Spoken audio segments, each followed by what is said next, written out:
Assalamualaikum warahmatullahi wabarakatuh.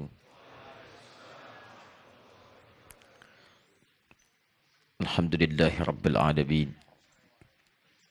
Alhamdulillahilladzi wa'adana bil jannatihi an-na'im. Alhamdulillahilladzi madahal muttaqin.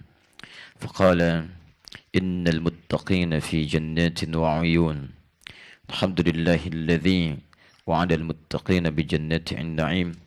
Wassalatu wassalamu ala rasulillahi أحسن العبد الذي وعده ربنا قبل مماته بالجنة فقال إنا أعطيناك الكوثر اللهم صل وسلم وبارك على رسولك الكريم نبيك الأمين محمد وعلى آله وصحبه وأمته إلى يوم الدين أما بعد فيا عباد الله أوصي نفسي وإياكم بتقوى الله فقد فاز المتقون فلا تموتن إلا وأنتم مسلمون فقال تعالى يا أيها الذين آمنوا اتقوا الله حق تقاته ولا تموتن إلا وأنتم مسلمون. Saudara-saudariku dan pemirsa Khair TV dimanapun Anda berada, Alhamdulillah kita kembali diberikan kesempatan untuk menjalani kehidupan di hari ini dan telah diawali dengan ibadah. Alhamdulillah kita telah tunaikan ibadah salat subuh berjamaah di hari ini. Kita bermohon pada Allah semoga salat yang telah ditunaikan beserta amalan sunnahnya diterima oleh Allah Subhanahu wa taala dengan penerimaan terbaik insyaallah. Allah. Imam kita tadi terdengar membacakan surah Al-Hijr, surah ke-15. Di rakaat pertama tadi yang bisa kita tangkap dibacakan ayat ke-26 sampai ayat ke-44. Diingatkan di ayat itu beberapa bagian yang penting. Bahwa pertama, kita mesti mengerti dan mengetahui hakikat kehidupan kita. Dari apa kita diciptakan, kemana arah tujuan hidup kita. Penting karena Allah memperkenalkan di ayat itu perbedaan manusia dengan jin yang diciptakan sebelumnya. Jin disebutkan di ayat ke-27, ayat ke-28-nya disebutkan penciptaan manusia dengan bahan-bahannya. Yang kedua, Allah mengingatkan kita agar jangan sampai memiliki sifat-sifat buruk yang pernah dipraktekkan oleh iblis. Hati-hati, diantaranya adalah sifat sombong dalam kehidupan. Maka Allah memberi pelajaran pada kita semua. Iblis itu, Bapak dan Ibu sekalian, teman-teman dimanapun berada, nanti ditafsir di ayat lain, di Quran surah ke-18, ayat ke-50. Asal iblis itu, dia bermula dari jin yang taat. Wa idh qulna lil malaikati isjudu li adama fasajadu illa iblis kana minal jinni fafasaqa an amri rabbih. Iblis itu asalnya jin yang taat, tapi sayang dia melakukan penyimpangan yang besar. Dan dengan penyimpangan ini dia merasa sombong, tidak mau tobat dia. Ini persoalannya. Apa perasaan sombongnya? Dia merasa lebih baik dibandingkan dengan Adam sehingga tidak mau menaati perintah Allah. Jadi ingat baik-baik, iblis bukan hanya tidak mau sujud.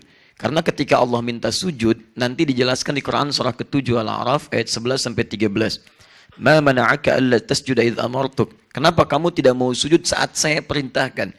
Jadi persoalannya bukan sujudnya kata Allah, ini perintah saya. Kamu sujud tidak sujud pada Adam itu urusan kamu, tapi ini perintah saya. Kenapa kamu tidak ikuti perintah saya? Apa kata iblis?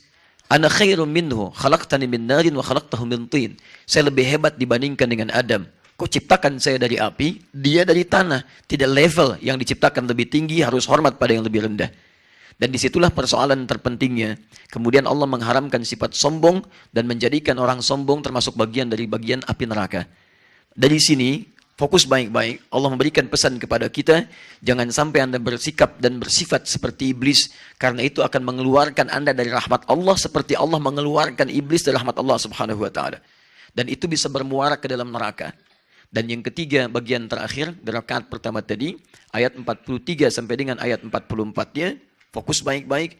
Orang yang mengikuti tuntunan iblis akan dijanjikan oleh Allah memasuki neraka Jahannam dengan 7 pintu utamanya. Dan setiap pintu itu sudah punya tanda-tanda. Nah, dan nanti dalam pengakuan iblis di ayat 40 sebelumnya, iblis berjanji akan menggoda seluruh anak cucu Adam supaya mau mengikuti godaan-godaannya dan sifat-sifat buruknya. Tapi ada satu golongan yang punya hijab yang tidak bisa ditembus oleh iblis. Di ayat ke-40-nya. Nah, hijab inilah yang kemudian disebut dengan benteng. Benteng inilah yang menjadi inti surahnya, disebut dengan surah Al-Hijr, surah benteng. Kalau Anda bisa mengamalkan amalan ini, maka akan jadi benteng Anda, perisai Anda dengan godaan iblis. Iblis tidak akan mampu menembus Anda. Bukan tidak menggoda, dia menggoda tapi tidak akan menembus Anda. Kuncinya, illa ibadaka minhumul mukhlasin. Yaitu hamba-hamba Allah yang diikhlaskan oleh Allah subhanahu wa ta'ala dalam aktivitas ibadahnya. Karena itulah Allah meminta kita untuk berusaha ikhlas. Turun Quran surah ke-98 ayat yang kelima itu. Wa ma umiru illa liya'budullaha mukhlishina lahuddin. Mukhlis, berusaha untuk ikhlas. Kalau Anda sedang meraihnya, maka Allah anugerahkan pada Anda sifat ikhlas, berubah nama Anda dari mukhlis jadi mukhlas. Kalau sudah mukhlas, sulit bagi iblis untuk menembus Anda. Di antara ciri orang-orang yang berusaha untuk ikhlas, nanti diteruskan di ayat ke-45, 46, sampai dengan 47-nya. Itulah yang akan mendapat hadiah dari Allah berupa surga terindah bagian dari orang takwa. Innal muttaqina fi jannatin wa uyun, udkhuluha bisalamin aminin. Sungguh sebagian orang takwa akan masuk ke taman surga. Silahkan masuk dengan perasaan yang damai dan tentram. Siapa mereka?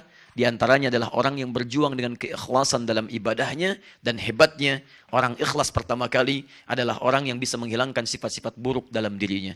Ayat 47-nya, wa naza'na ma fi sudurihim min ghillin, dan kami kemudian tanggalkan ahli surga ini, kami tanggalkan sifat-sifat buruk, dendam, cemburu, iri hati dalam jiwanya. Ikhwana, dan mereka bisa membangun persaudaraan di antara satu dengan yang lainnya. Dan hebatnya, karena sifat persaudaraan ini saat di dunia, dikumpulkanlah sesama saudara ini, saling menarik saat di surga, bertemu dan duduk berhadap-hadapan dengan keadaan yang sangat riang. Karena itulah nanti banyak ayat di Quran mengajak kita untuk menumbuhkan persaudaraan, menjauhi sifat-sifat perselisihan, saling iri hati. Hanya orang yang iri hati dan cemburu yang sulit memasuki pintu surga. Karena iblis pertama kali diusir dari surga karena sifat iri hati dan cemburunya. Karena itulah teman-teman, turun ayat untuk mempersaudarakan kita semua dengan turunnya Quran surah ketiga Ali Imran ayat 103 itu. Wa'tasimu bihablillahi jami'a wa la tafarraqu. Bersatulah kalian dengan ukuran tali Allah, jangan terpecah belah. Dan paling hebatnya, lihat ke tengah ayatnya, langsung ke tengah ayat. Fa asbahtum bi ni'matihi ikhwana. Dan dengan nikmat Allah Subhanahu wa taala, kita telah dipersaudarakan. Jangan sampai persaudaraan keislaman kita ini kemudian terlepas karena sifat-sifat godaan iblis. Di antara bab yang bisa memecah belah persatuan kita adalah bab-bab yang seringkali menghadirkan khilaf yang terkait dengan pembahasan ikhtilaf. Padahal ikhtilaf diwujudkan untuk kemudahan, bukan perselisihan. Tapi iblis datang membawa khilaf pada ikhtilaf untuk menanamkan kebencian di antara kita semua. Karena itulah kemudian penting bagi kita di subuh ini untuk mempelajari kembali bagian fikih ikhtilaf. Sehingga dengan pelajaran itu tidak menghadirkan khilaf di antara kita yang berujung pada perpecahan, mengikuti titian iblis dan bisa menghambat kita untuk memasuki surga Allah.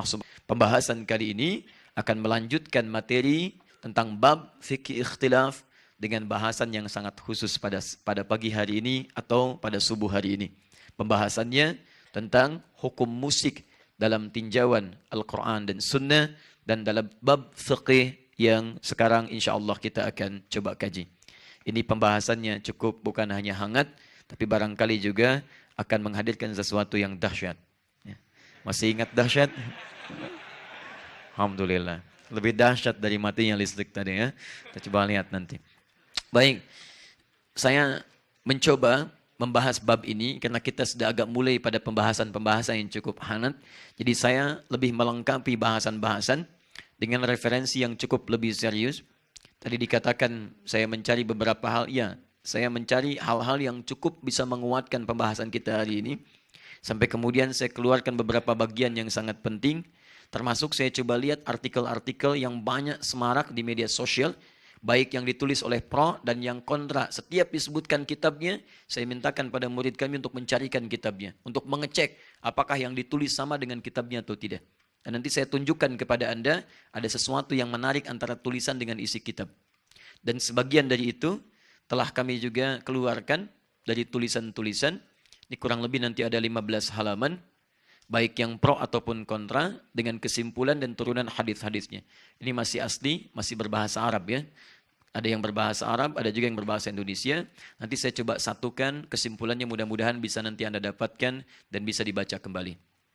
Baik, pembahasannya kita coba runtutkan supaya lebih terukur bahasan kita, supaya lebih paham gambarannya, dan menghasilkan kesimpulan maksimal. Kita boleh punya pendapat dalam persoalan ini, baik pro ataupun kontra. Tapi bahasan kita hari ini bukan ingin menguatkan yang pro atau ingin menolak yang kontra, tapi membuka wawasan bagaimana hukum itu bisa ditenun dengan keadaan yang lebih baik, wawasan yang luas, sehingga Anda bisa menyimpulkan, oh ini rupanya seperti ini pandangannya. Kalau yang pro begini, kalau yang kontra begini. Dari pengetahuan inilah Anda silahkan nanti bisa menyimpulkan dan mengikuti mana yang ingin Anda pilih sesuai dengan wawasan-wawasan yang ditampilkan dalam kebolehan ranah syariat, Al-Quran, dan Sunnah. Sepakat sampai sini? Baik. Tapi ingat, kesepakatan kita masih ditenun dengan kalimat yang sama. Jangan sampai perbedaan kita dalam menyikapi satu persoalan menjadikan kita kemudian terpecah belah dan tidak saling segur sapa. Paham? Baik. Kita mulai bahasan kita. Bismillahirrahmanirrahim. Kelihatan insya Allah? Belum. Alhamdulillah, normal ya. Baik. Dahsyat. Baik, bismillah.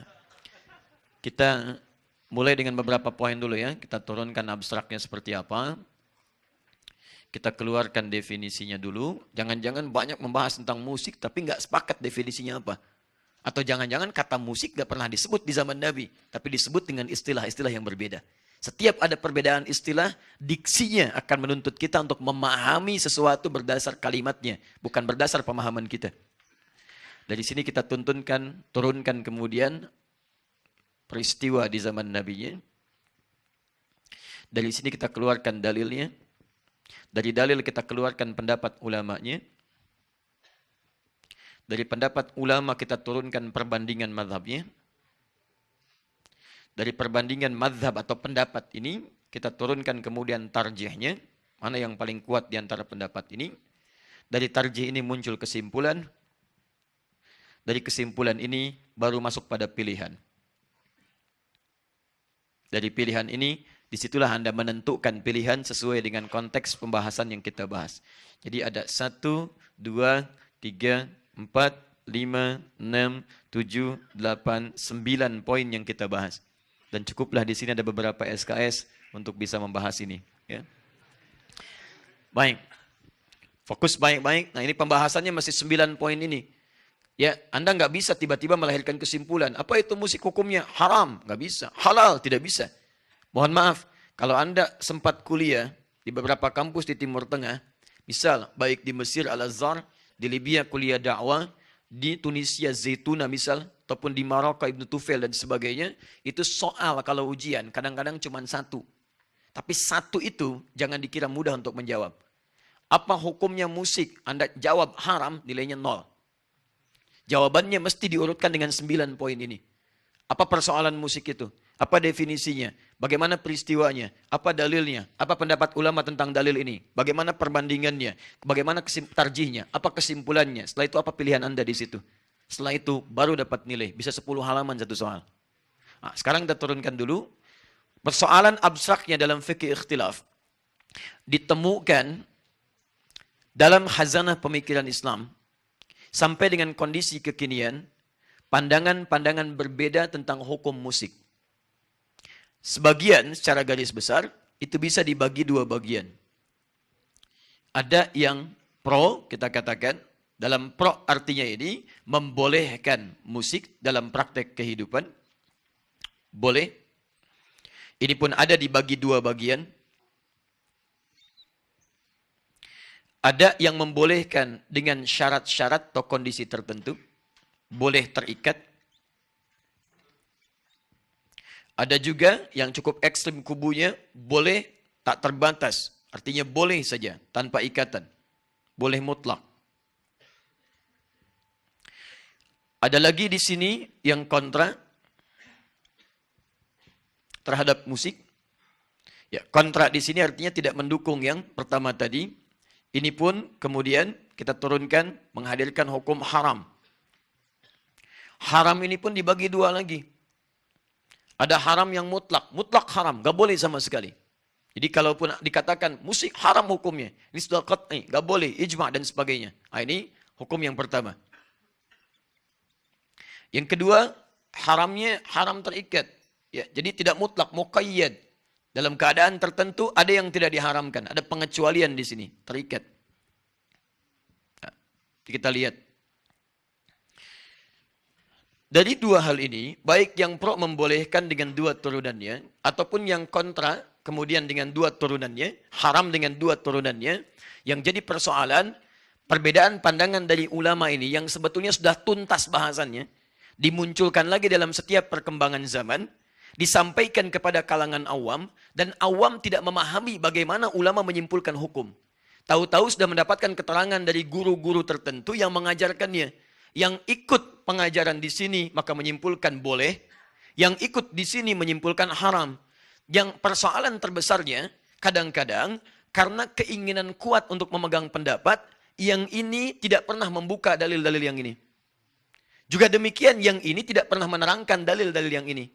Atau persoalannya ketika menerangkan yang ini, yang dikuatkan yang ini saja, sementara yang diambil di sini yang lemah-lemahnya. Sama, yang ini juga diambil di sini yang kuat-kuatnya, kemudian di sini ditampilkan yang lemah-lemahnya.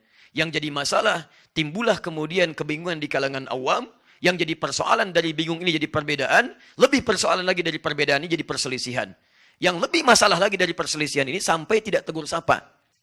Yang lebih hebat lagi, ada murid yang bisa menilai guru. Siapa gurunya? Menghalalkan musik ya? Beda manhaj. Masya Allah. Siapa gurunya? Mengharamkan musik ya? Bukan golongan saya. Masya Allah. Lantas golongan siapa? Ini jadi masalah. Karena itu, pagi ini kita coba bahas urai dengan maksimal dua persoalan ini. Kita hadirkan turunannya. Kenapa ada yang pro? Apa dalilnya? Kenapa ada yang kontra? Apa dalilnya? Setelah itu kita perbandingkan. Baru di situ kita simpulkan. Jelas sampai sini? Belum saya jelaskan. Bagaimana bisa jelas? Saya baru buka gitu ya. Baik. Jangan sampai karena suara tadi dalam sholat tidak jelas, membuat Anda semakin tidak jelas ya. Ayo, kita turunkan dulu ke sini. Yuk, kita sepakat dulu. Apa itu musik? Harus disepakati dulu. Karena kalau kita tidak sepakat definisinya, akan liar pembahasannya. Karena itu setiap ulama ketika membahas sesuatu, itu selalu menurunkan batasan yang disebut dengan ta'rif. Namanya definisi. Lughatan wastilahan. Apa menurut bahasa, apa menurut istilah. Misal, bisa. Apa artinya bisa? Halo? Mampu, dapat. Baik, secara bahasa itu banyak. Banyak. Bisa mampu, bisa berarti mampu, dapat. Bisa berarti racun yang melekat pada hewan tertentu. Baik. Nah sekarang kita harus batasi. Dalam batasan apa kita membahas tentang kata bisa ini? Turunkan. Ini secara bahasa. Kalau saya ingin bahas dalam dunia hewan, maka apa yang dimaksudkan? Racun. Umumnya ini. Umumnya ini. Tapi kalau saya bahas misalnya dalam dunia motivasi dan sebagainya, mustahil dipahami dengan racun. Anda harus bisa berbahasa Arab. Racun itu. Tidak. Pasti yang pertama yang ini. Karena itu nanti dalam bahasan-bahasan syariat pun itu ada turunan. Misalnya sunnah. Sunnah dalam pengertian apa? Sunnah dalam pengertian ilmu hadis, sunnah dalam pengertian fiqih, atau sunnah dalam pengertian usul fiqih. Tiga ini bisa beda. Jangan Anda pahami setiap sunnah itu maknanya akan sama. Tidak. Dalam fiqih beda dengan usul fiqih. Dalam usul fiqih beda kemudian dengan dalam ilmu hadis. Akan lain. Nah sekarang persoalannya ketika Anda membahas tentang musik, apa definisi musik yang dimaksudkan dalam hadis-hadis Nabi SAW dan ayat-ayat Al-Quran. Jangan-jangan tidak seperti yang kita gambarkan sekarang. Nah untuk melacak itu semua, kita keluarkan peristiwa yang terjadi di masa Nabi, supaya Anda paham menghukuminya. Ini yang dimaksudkan di masa Nabi. Jadi kalau turun ayat, atau hadis, atau peristiwa, jangan diukur dengan masa kita dulu. Kembalikan dulu pada peristiwa dimaksud, baru kita paham maksudnya apa. Jangan Anda ukur proses pernikahan Nabi dengan Sayyidah Aisyah dengan konteks adat kekinian. Masuk dulu ke suasana masa Nabi. Bagaimana kebiasaan orang pada saat itu di muka bumi. Bukankah di Eropa terjadi pernikahan dengan anak-anak kecil juga? Bahkan ada yang 6 tahun, ada yang 7 tahun, ada yang 8 tahun. Dan itu terus berlangsung. Jadi bukan hal kemudian yang aneh kalau Nabi menikah dengan Sayyidah Aisyah dalam usia yang sangat dini. Dan kemudian dipergauli dalam masa ketika masa haidnya muncul. Artinya apa? Kebiasaan itu sudah jamak terjadi. Tapi Nabi memberikan satu contoh yang dahsyat dengan turunnya bimbingan dari Allah. Apa itu? Pernikahannya bukan ingin menyalurkan hasrat seksual semata di situ, tapi ingin membuka pelajaran ke umat di masa depan. Kenapa Nabi diminta menikahi Sayyidah Aisyah? Ternyata salah satu hikmahnya, karena beliau punya kemampuan, kepintaran yang luar biasa, cepat menangkap pembahasan, sehingga ketika dinikahi oleh Nabi, tujuan utamanya untuk mengambil pelajaran dari Nabi semaksimal mungkin. Karena nanti ada fikih-fikih yang tidak bisa disampaikan langsung oleh Nabi pada kalangan perempuan khususnya. Dari mana mengambilnya? Sayyidah Aisyah. Fikih dalam keluarga Nabi, tidak semua sahabat bisa masuk ke rumah Nabi. Siapa yang bisa menerangkannya? Keluarga terdekat Nabi. Ternyata Sayyidah Aisyah disiapkan. Setelah Nabi meninggal, beliau menjadi pengajar. Adakah Sayyidah Aisyah melahirkan keturunan? Tidak. Karena yang disiapkan dari situ adalah proses transformasi dan transfer pengetahuan pada generasi setelahnya. Nah, kalau Anda baca seperti ini, bisa lebih paham kita dalam memahami hukum. Sekarang kita bahas bagaimana keadaan, masuk ke bab ketiga untuk menentukan ini.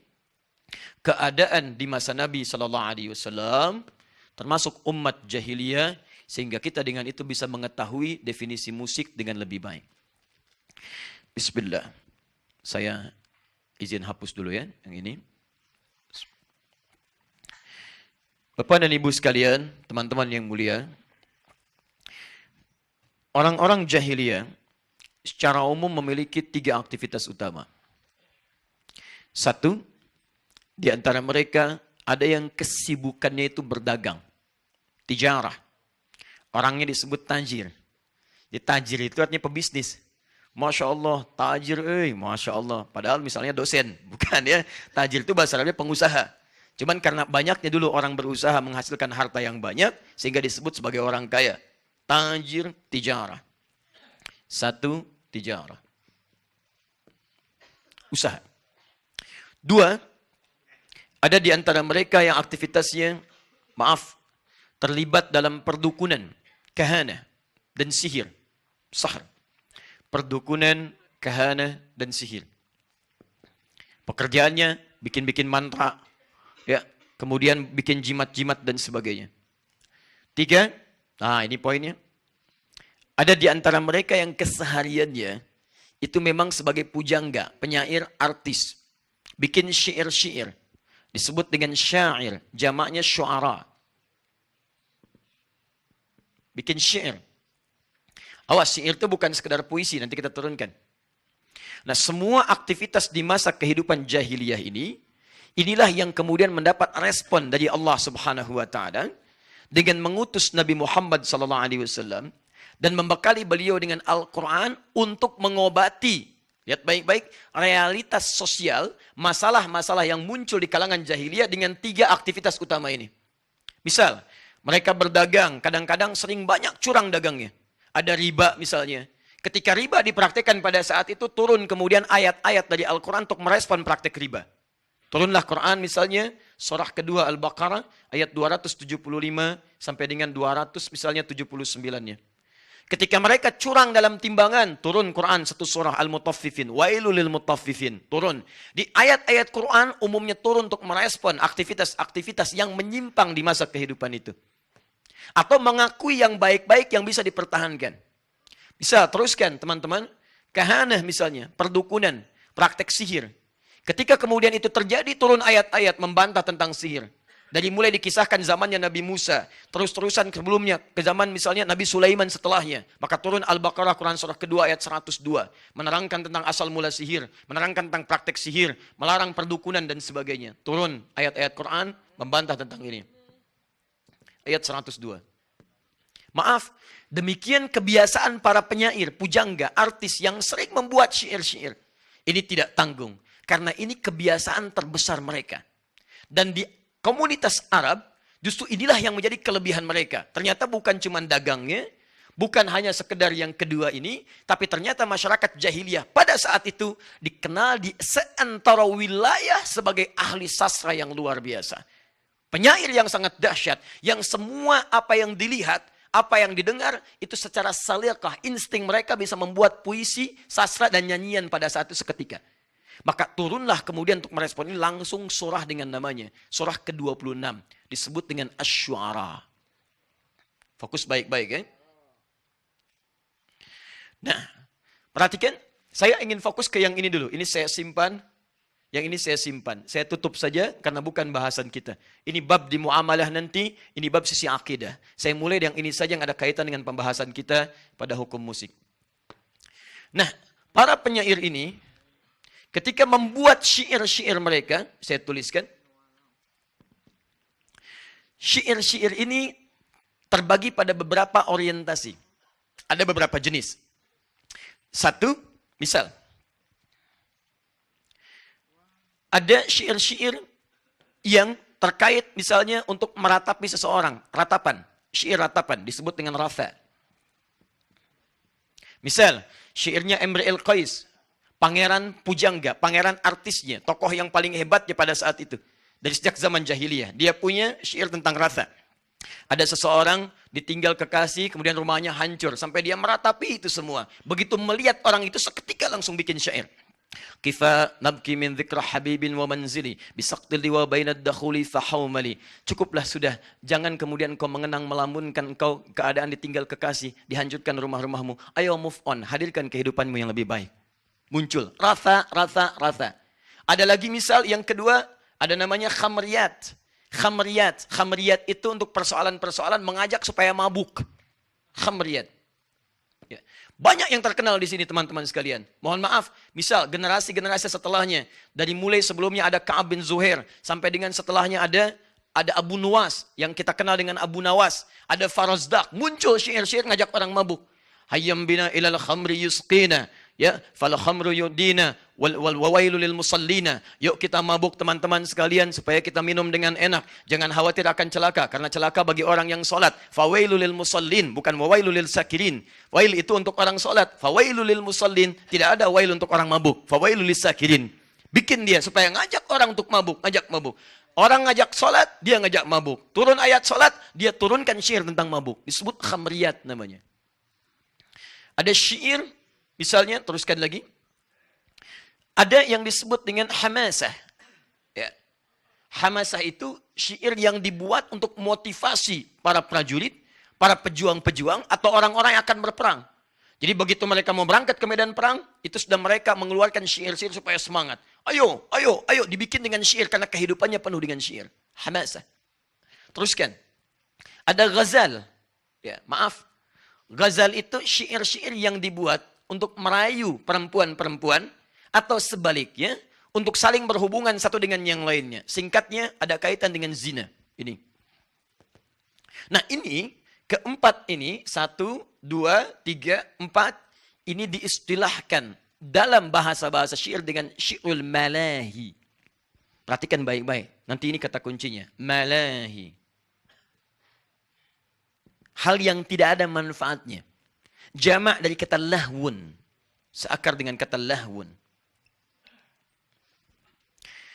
Yang kedua, ada jenis syair yang ketika disenandungkan, disampaikan, teman-teman sekalian, fokus, maka dia memiliki jenis berbeda dengan yang ini. Kalau yang ini sifatnya negatif, yang melalaikan, yang kedua disifati dengan sifat positif. Bahkan yang paling unik, Rasul pun menyanjung itu dan pernah memberikan bagian dari burdahnya, sorban yang melilit pada beliaunya untuk diberikan hadiah pada orang yang pernah bersyair dengan syair yang jenis yang kedua ini. Apa di antara yang kedua ini? Pertama, namanya ada yang disebut dengan madah. Madah. Madah itu qasidah, kumpulan syair untuk mengangkat sisi-sisi positif yang bisa diteladani. Pujian-pujian positif. Misal, ada seorang bernama Ka'ab bin Zuhair, asalnya memusuhi Nabi. Bahkan keluar fatwa dari Nabi, halal darahnya. Kemudian setelah itu dia bertobat, ketika mendengar itu dia bertobat, memperbaiki keadaannya. Cuman dia tidak bisa merubah karakternya, karena tabiatnya seorang penyair. Penyenandung dia.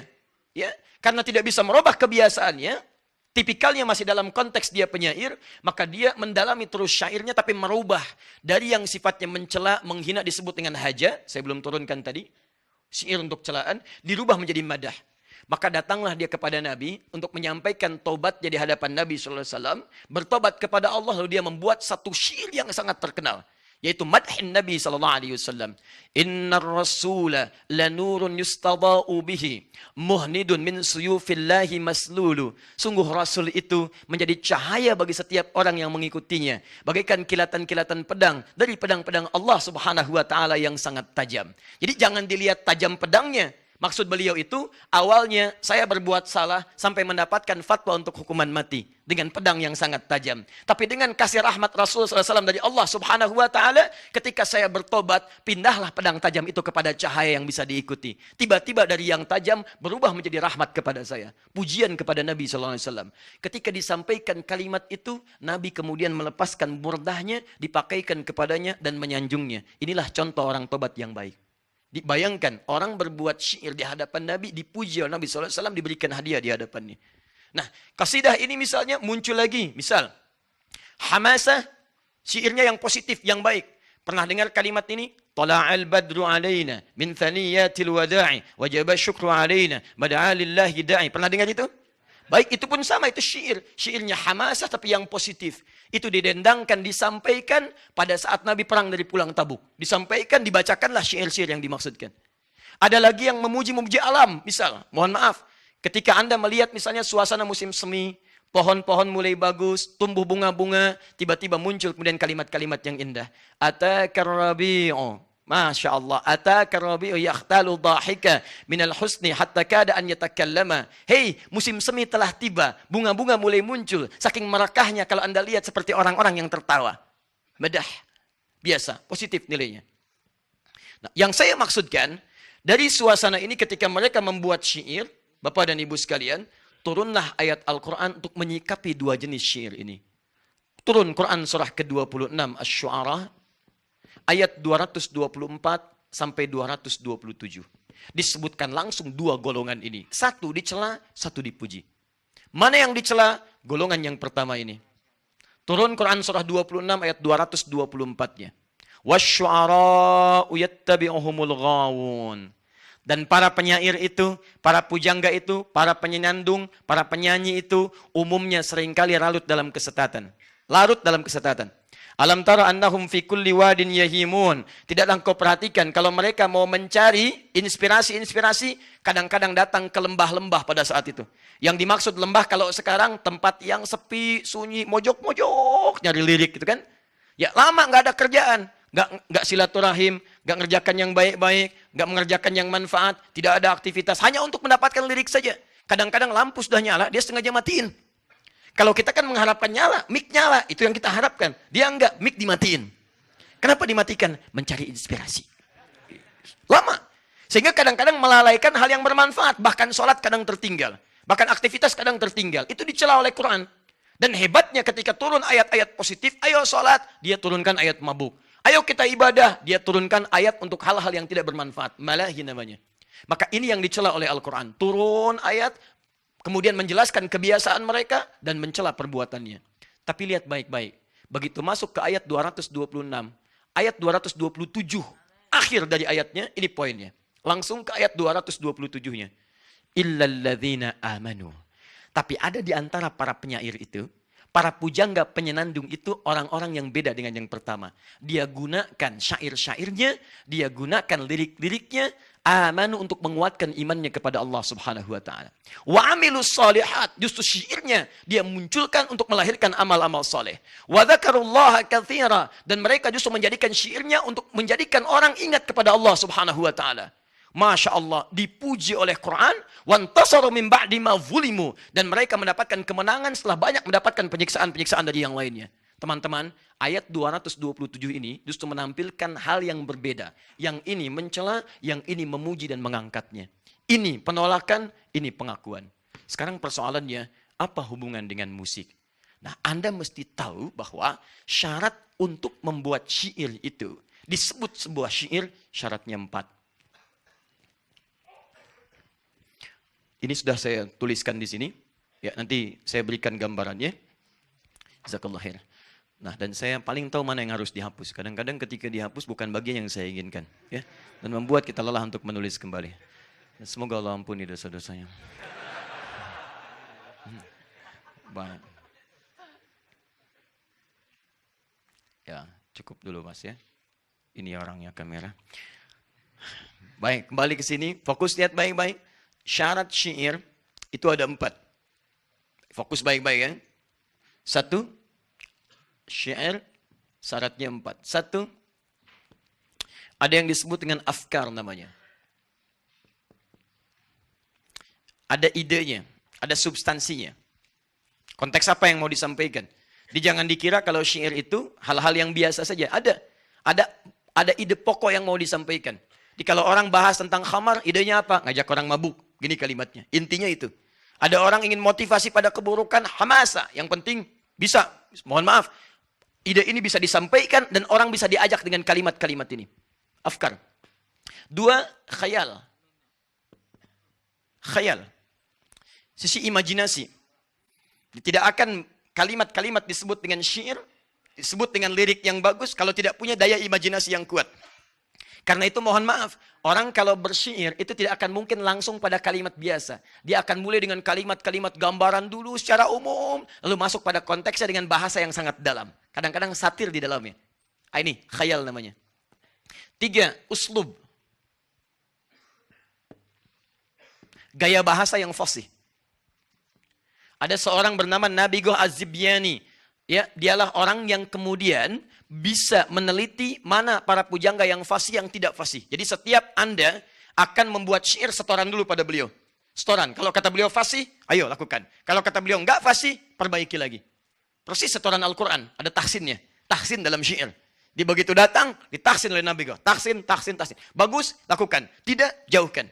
Jadi tidak semua orang yang datang bersyair bisa disebut syairnya itu sempurna. Nah, yang keempat, musik. Musik. Bukan musrik, musik. Musik. Syarat syair disebut syair, dia memiliki musik. Apa musik yang dimaksudkan di sini? Musik yang dimaksudkan adalah irama-irama berbentuk wazan dan qafiyah. Keselarasan di ujungnya dan ada irama-irama yang terdengar di situ. Ini syarat daripada syair, salah satunya musik. Dia memiliki irama dan dia punya formula. Formulanya kelak dikenal dengan bahar. Ada 16 rumus formula, sesuatu disebut dengan syair. Misal, ada namanya tawil. Rumus tawil. Tawilun lahudunal bukhuri fadailu. Fa'ulun mafa'ilun fa'ulun mafa'ilu. Ada rajas. Mustaf'ilun mustaf'ilun mustaf'ilun. Mustaf'ilun mustaf'ilun mustaf'ilun. Ada madid. Mufa'alatun mufa'alatun fa'ilatun. Mufa'alatun fa'ilat mufa'alatun fa'ilatun. Jadi disebut dengan demikian, jika mengandung formula yang sama, kalau keluar dari formula ini, maka ditolak dia sebagai syair. Kalau tidak punya irama seperti irama ini, tidak diakui dia sebagai syair. Syarat yang keempat dari syair adalah musik. Fokus baik-baik. Sekarang sudah mulai sampai kita pada intinya. Nah ini. Fokus. Jadi ketika seseorang membuat syair, dia harus memenuhi 4 unsur ini. 1 di antara 4 hilang unsurnya, maka dia keluar dari definisi yang disebut dengan syair. Apa kaitan pembahasan kita? Pembahasan kita akan menuntut pemahaman ketika Anda menyebut musik, dan kebiasaan-kebiasaan di masa itu, perhatikan baik-baik. Nanti ayat-ayat Quran yang turun, hadis-hadis yang disampaikan oleh Nabi SAW, seluruhnya merespon kebiasaan masyarakat Arab dalam konteks kehidupan bermusik mereka dalam syair. Contoh, buka Quran surah ke-31 Luqman, ayat yang ke-6. Perhatikan baik-baik. Masih ingat tadi, syair-syair yang tidak bermanfaat, yang ngajak mabuk, yang godain pasangan orang dan sebagainya, disebut apa tadi? Malahi. Jama' dari kata apa? Lahwun. Lihat, lahwun. Kalimat Qur'annya tidak pernah menggunakan kata musik. Lahwun. Perhatikan baik-baik. Baik, syair yang disampaikan ini, maaf, diucapkan atau pakai alat? Kalau tidak tahu katakan apa? Allahu a'lam. Baik. Syair yang disampaikan ini diucapkan atau pakai alat? Diucapkan. Lihat, diucapkan, dirangkai, diucapkan. Dirangkai, diucapkan. Dalam bahasa Arab, sesuatu yang diungkapkan, diucapkan disebut dengan hadis namanya. Hadatsa yuhadditsu hadisan, hadis. Sesuatu yang disampaikan. Bukan dalam pengertian ilmu hadis. Lihat baik-baik, lihat. Turun ayat Quran mencela perbuatan yang pertama ini. Wa minan nasi may yashtari lahwal hadis liyudilla an sabilillah. Dan ada sementara orang yang ketika diturunkan ayat-ayat Allah untuk mengajak dia pada kebaikan, dia malah membalas dengan membuat syair-syair yang mengajak orang berpaling dari ayat-ayat Allah itu. Di begitu diajak untuk sholat, mereka bikin ayat-ayat untuk mabuk. Diajak untuk infak, mereka bikin ayat-ayat untuk pencurian dalam bentuk syair dan sebagainya. Disebutlah oleh Quran lahwal hadis. Lahwun dari sifat malahinya, hadithun dari sifat syairnya. Paham? Awas, kenapa saya sampaikan ayat ini pertama kali? Karena nanti ada yang menukil ayat ini digunakan untuk pengharaman musik secara keseluruhan yang konteksnya tidak terkait dengan turunnya ayat ini. Paham maksudnya? Baik, jadi bagian pertama, ketika ayat ini diturunkan untuk merespon keburukan-keburukan yang muncul dari syair ini yang digunakan untuk menyesatkan orang dari jalan-jalan Allah. Satu. Dua. Nabi SAW sedang berdakwah. Tiba-tiba datang para penyair untuk mencela beliau. Cela. Sampai masuk Islamlah seorang sahabat bernama Hasan bin Thabit. Seorang penyair, jadilah pujangga Nabi untuk mengkanter celaan-celaan itu. Yang jadi persoalan ketika mereka mencela, turunlah ayat Quran di sini untuk menggambarkan bagaimana buruknya celaan-celaan mereka. Yuk kita buka selanjutnya. Saya aja yang hapus. Saya turunkan dulu dalilnya ya, biar mudah dipahami. Surah An-Najm. Surah keberapa? 53. Quran surah 53 ayat 59 sampai 61. Kemudian Quran surah ke-69. Surah apa? Al-Haqqah ayat 41 sampai dengan ayat 42. Perhatikan. Nabi menyampaikan ajakan dakwah, tiba-tiba mereka menertawakan. Setelah menertawakan, padahal ayat-ayatnya tentang kiamat, tentang taubat ditertawakan oleh mereka. Dan hebatnya ketika menertawakan mereka bernyanyi-nyanyi dengan nyanyian-nyanyian syair. Bernyanyi-nyanyi, nyanyi-nyanyi. Nyanyi ada iramanya tidak? Ada iramanya, ada suaranya tidak? Ada, nggak ada orang nyanyi nggak ada suaranya. Sedang apa? Bernyanyi? Nggak mungkin, mustahil. Lihat kembalikan sini. Ketika mereka mengolok-olok Nabi turun ayat. Afamin hadzal hadithi ta'jabun. Kok kamu heran sih dengan ayat-ayat Quran yang diturunkan ini? Wa tadhakuna wa la tabkun. Malah ketawa. Bukan meresapi. Wa antum samidun. Malah membuat syair untuk bernyanyi-nyanyi. Yang mengolok-olok ayat-ayat ini. Di mereka membuat syair untuk mengolok-olok ayat-ayat Quran. Bernyanyi, bersenandung dengan syair itu. Disebut dengan samidun. Dalam bahasa Yaman tempo dulu. Samidun artinya yughannun. Kata ghina. Yughannun. Bergina. Bernyanyi. Samidun. Ada bahkan, maaf, di antara celaannya kepada Nabi, ada yang menuduh Nabi sebagai tukang sihir. Ada yang menuduh Nabi sebagai dukun. Karena Quran itu bukan ayat Allah. Tapi Quran cuma senandung jimat-jimat. Turunlah Quran misalnya surah 69 ayat 41 sampai dengan 42-nya. Membantah pernyataan itu. Wa ma huwa biqauli syair. Qalilan ma yu'minun. Wala biqauli kahin. Qalilan ma tadhakkarun. Hei, Muhammad bukan seorang penyihir. Muhammad bukan seorang dukun. Tapi ayat-ayat Quran turun untuk mengajak Anda berbuat baik dalam kehidupan. Kesimpulan cepatnya adalah, satu, musik yang dimaksudkan pada era Nabi SAW itu lekat erat dengan kebiasaan para penyair yang membuat syair. Jadi kalau disebutkan musik, yang dimaksudkan ini. Gak ada yang lain. Paham? Dan ini dibagi dua. Ada yang dicela oleh Quran, ada yang tidak dicela oleh Quran. Ada yang kemudian dicela oleh Nabi, ada yang kemudian justru dipuji oleh Nabi SAW. Paham sampai sini? Baik. Sekarang saya ingin hapus beberapa bagian untuk menerangkan turunan dari sini. Disinilah inti persoalan kita. Tolong fokus ke sini. Bismillah. Saya simpulkan pelan-pelan. Fokus. Jika disebutkan musik dalam konteks keterangan hadis dan ayat Quran, maka yang dimaksud apa? Syair. Yang dimaksud syair. Dari syair inilah nanti turun misalnya lirik, ada senandung, bahkan ada nyanyian, ghina. Istilah ini, perhatikan baik-baik, istilah ini nanti memunculkan banyak-banyak istilah. Kalau negatif disebut dengan lahwun. Kemudian ada melahi, jamaknya. Senandung nyanyian disebut dengan ghina, ughniya. Ughniya. Ada yang positif nanti dari sini, yang menghasilkan hadis-hadis dan ayat-ayat Quran untuk mengangkat, membenarkan ya konteks yang dilakukan pada saat itu. Jadi ada yang positif, ada yang negatif. Baik, sampai sini dulu pelan-pelan. Fokus baik-baik, lihat baik-baik. Ketika membuat syair, ada unsur musiknya. Ada liriknya, senandung, ada nyanyiannya. Dibagi dua bagian. Ada yang bertentangan dengan nilai agama, ada yang justru menguatkan nilai agama. Yang menguatkan turun ayat dan hadis untuk memujinya, yang kemudian menjauhkan turun ayat-ayat dan hadis untuk mencelaknya. Paham sampai sini? Baik. Ini pakai alat atau tidak? Halo? Yang tidak pakai alat, angkat tangan. Yang pakai alat, angkat tangan. Yang wallahu a'lam, angkat tangan. Alhamdulillah. Sekarang perhatikan. Ini yang saya sampaikan, ini yang belum pakai alat. Sekarang, apakah pada saat itu syair-syair ini bebas dari alat? Ternyata tidak. Ada bahkan beberapa yang menggunakan alat. Misal, ada yang pakai rebana. Ada. Ya, dikenal dengan toblun atau tobulun. Ada. Anda pernah lihat gendang besar kalau dalam peperangan? Ya, misal ada acara-acara film-film kolosal, dokumenter. Begitu mau perang dipukul kendangnya. Dung, dung, dung. Beduk, seperti beduk. Pernah dengar itu?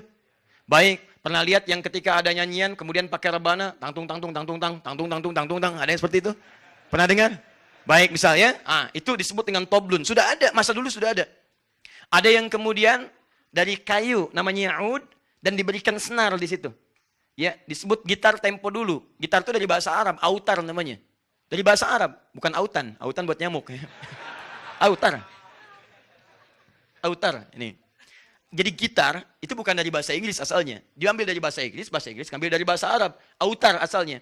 Autar, nah jadi autar ini senar-senar yang dilekatkan pada kayu dan dipetik. Biasanya sampai 3 senar di situ. Ketika dipetik ini alatnya berubah namanya menjadi ma'zifah. Jamaknya disebut dengan ma'azif. Ma'zifah.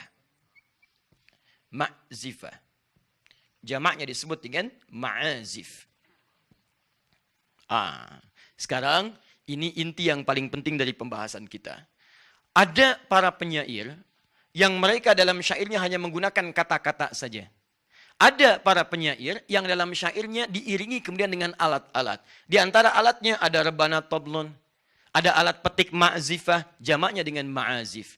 Nah, dua hal ini pada masa Islam di zaman Nabi SAW itu pun masih berlangsung. Dan menariknya dua negatif ataupun positif juga terjadi di masa Nabi SAW. Setelah masa Islam, maaf, yang bersyair masih ada. Contoh, saya ambil yang positif dulu misalnya ya. Dan itu ada di hadis-hadis yang sahih. Riwayat Al-Bukhari, riwayat Muslim, riwayat Abu Daud, bahkan sebagian disahihkan oleh Syekh Muhammad Nasiruddin Al-Albani. Dan setelah saya rangkum di sini, ada sekitaran sampai 5 sampai dengan 9 hadis. Tayyib. Misal, saya berikan contoh saja ya. Di Ibnu Hibban hadisnya sahih, nomor hadis 6892. Ya. Baik, teman-teman hadisnya dari Buraidah. Hadisnya dari Buraidah. Satu kali ada 2 orang yang berdendang. Ya, di hadapan Nabi SAW. Di hadapan sahabat Abu Bakar As-Siddiq. Di hadapan sahabat Uthman bin Affan. Mereka berdendang, nyanyi-nyanyi. Ada liriknya, ada iramanya, ada macam-macamnya. Apa yang terjadi? Ketika mereka sedang berdendang, Nabi tidak melarang mereka. Tapi ketika Umar datang, Umar bin Khattab radhiyallahu ta'ala anhu datang, kemudian dilemparkanlah kemudian, ya rebana yang mereka pegang, dilemparkan oleh mereka, lalu Nabi mengatakan, ya datanglah Umar, yang saat Umar datang, setan akan takut kepadanya. Setan akan takut kepadanya. Perhatikan, hadis ini kata para ulama hadis menunjukkan 2 pesan sekaligus. Ada yang dibenarkan, ada yang tidak dibenarkan. Apa yang dibenarkan? Pertama, yang dibenarkan adalah keadaan ketika mereka menyanyi bersyair di hadapan Nabi SAW, tidak ada kalimat-kalimat yang langsung disanggah oleh Nabi. Kalaulah seketika itu haram, tentu Nabi akan mengatakan, jangan berdendang di hadapan saya, itu haram. Tinggalkan, tinggalkan. Tapi yang paling menarik, kenapa Ustadz saat Umar masuk kemudian dilemparkan alat-alat itu? Karena sebagian dari alat-alat yang digunakan, pernah digunakan di tempat-tempat yang lainnya atau tempat-tempat yang mengarahkan pada maksiat. Contoh, tidak sedikit orang-orang menggunakan gitar, kemudian gitar yang saya maksudkan yang tempo dulu, kemudian rebana untuk mengiringi perbuatan-perbuatan maksiat yang terjadi pada saat itu. Contoh, mohon maaf, fokus ini.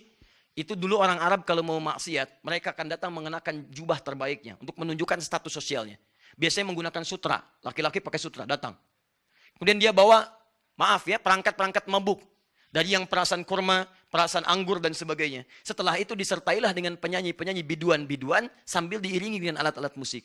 Ada yang pakai rebana, ada yang pakai kemudian gitar-gitar yang dipetik pada masa itu. Sebagian bersenandung, sebagian yang mabuk, ada yang zina dan sebagainya. Dari situlah Nabi pernah mengeluarkan hadis di masa yang akan datang. Itu telah dihapuskan oleh Nabi seperti itu. Jangan mabuk lagi. Jangan zina lagi. Turun ayat melarang zina. Turun ayat melarang mabuk. Bahkan sampai 4 tahapan. Turun ayat melarang hal-hal yang tidak bermanfaat. Setelah itu sepi semua itu. Tapi kata Nabi akan muncul di masa datang di antara umatku yang menghalalkan lagi proses seperti itu. Digabungkanlah 4 tadi. Mereka menghalalkan zina. Mereka menghalalkan khamar. Mereka menghalalkan sutra. Dan mereka menghalalkan ma'azif. Nabi bukan menyebut musik. Bahasa hadisnya ma'azif. Kenapa Nabi menyebut ma'azif? Karena sebagian alat itu ada yang digunakan pada yang negatif. Mengiringi orang untuk berbuat maksiat. Jadi kalau Anda menemukan hadis itu bukan berbicara masalah hukum mutlak musik, bukan. Hadis itu ingin bicara tentang konteks maksiat yang terjadi di masa Nabi. Yang sering diakibatkan oleh penggabungan antara alat-alat musik dengan tujuan-tujuan maksiat. Coba Anda cek, kalau orang muncul dengan glamoritas, dengan alat-alat yang tadi, disertai dengan alat-alat musik, pasti ujung-ujungnya maksiat. Silahkan cek. Cek kalau tidak keliru. Silahkan. Kalau Anda tidak percaya, silahkan. Di sampingnya ada minuman, menggunakan suasana glamor, terus ada alat-alat musik di sampingnya, ada yang nyanyi. Pasti minimal akan terjadi maksiat. Kalau tidak ikhtilat joget bersamaan, kalau tidak kemudian mabuk-mabukan, apa yang terjadi? Ujung-ujungnya zina. Itu persoalan terbesarnya. Silahkan cek. Bukankah ada tempat-tempat menampung seperti itu? Ya, misal ada sebagian tempat-tempat disebut dengan diskotik, ada klub malam, dan malam bukan siang. Belum ada klub siang, kan? Ada klub malam, ada diskotik, ada macam-macam. Silakan, apa yang terjadi? Begitu musik di setel, alat-alatnya ada, untuk mabuknya ada, musiknya ada, alatnya ada, orang menggunakan pakaian-pakaian yang borjuis. Sutranya memang sudah nggak ada, tapi yang dipakainya luar biasa. Sama-sama mahalnya, sama-sama alat kesombongannya. Muncul itu, bergabunglah semua elemen ini. Inilah yang menyebabkan hukum haram turun. 2. Jadi, fokus alatnya sudah ada. Kemudian nyanyian yang tanpa alat juga ada. Tapi hukum-hukum yang disampaikan oleh Nabi keluar 2 bagian dari Nabi. Ada yang mengharamkan, ada yang seketika kemudian menghalalkan. Contoh kedua. Saya agak cepat ya. Nanti saya buka kitab, setelah ini kita selesai. Satu kali Nabi melihat Sayyidah Aisyah. Kemudian ketika beliau melihat Sayyidah Aisyah di rumah beliau, masuk ke dalamnya, Sayyidah Aisyah sedang dihibur oleh 2 orang. Ya. Yang bantu beliau, jariyah beliau, ketika dihibur menggunakan syair. Ya. Bahkan menggunakan ini, rebana, dufuf, tobel. Dipukul-pukul, nyanyi-nyanyi, dan sebagainya. Datanglah sahabat Abu Bakar As-Siddiq radhiyallahu ta'ala anhu. Ketika beliau datang, beliau tidak suka dengan itu. Nanti saya catat ini. Dan ini nanti diantara yang saya pegang salah satunya. Karena beliau senangnya dengan Quran. Senangnya dengan hal-hal yang baik-baik berupa hadis dan sebagainya. Tidak terlampau suka dengan masalah-masalah musik. Jadi begitu masuk, beliau katakan, apa bimazmuri syaitani fi baitin Nabi sallallahu alaihi wasallam? Kok ada senandung-senandung setan? Maksudnya ini saya nggak suka ini nih. Kok ada yang haram di rumah Nabi sallallahu alaihi wasallam? Abu Bakar memahami setiap musik itu haram. Apa kata Nabi? Hadis sahih. Kata Nabi, Abu Bakar, janganlah usil ya dengan menghukumi mereka. Ini hari raya untuk mereka, biarkan mereka bersenandung. Perhatikan, Abu Bakar menghukumi haram perbuatan 2 orang jariyah tadi. Nabi mengatakan tinggalkan mereka, biarkan mereka bernyanyi karena ini hari raya untuk mereka. Hadza yauma aidihim. Ini hari raya untuk mereka, biarkan mereka bernyanyi. 3. Lihat baik-baik. 3. Teman-teman sekalian, dalam bab pernikahan.